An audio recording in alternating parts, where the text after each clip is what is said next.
Les Lions indomptables du Cameroun pourront composer ce mardi Sanou Tolo. L'arrière-gauche sorti sur blessure lors du match contre la Namibie reste convalescent et sous surveillance médicale à 24 heures du match contre le Zimbabwe. En revanche, les Lions indomptables peuvent compter sur quelques joueurs clés du dispositif de Barbrice. À l'exemple de la colonne vertébrale dressée par Andrew Nana dans les cages, Christopher Rowe à l'axe de la défense, Carlos Baleba dans l'entrejeu et la gâchette Vincent Aboubakar, auteur du but victorieux face à la Namibie.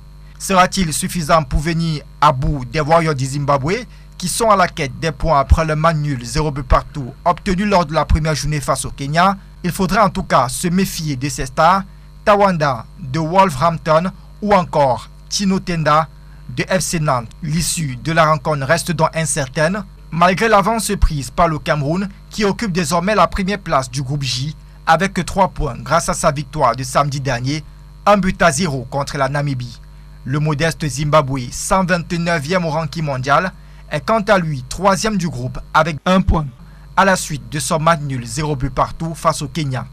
Il s'agira du 5e duel entre les Lions indomptables du Cameroun et les Warriors du Zimbabwe depuis 1997.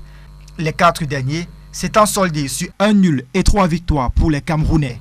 Absents lors de la dernière CAN en Côte d'Ivoire, les Warriors comptent lever les boucliers en vue d'une victoire historique face aux Lions indomptables pour ainsi espérer se propulser sur le chemin d'une 6e participation à une phase finale de CAN au Maroc. N'ayant pas de stade homologué par la Confédération africaine de football, les guerriers zimbabwéens reçoivent les Lions indomptables du Cameroun au stade Nelson Mandela de Kampala en Ouganda ce mardi dès 17h heure de Yaoundé. Si l'Allemand Michael Nice et ses poulains restent focus sur le match de ce mardi, dans la tanière des Lions indomptables, l'heure est à l'apaisement.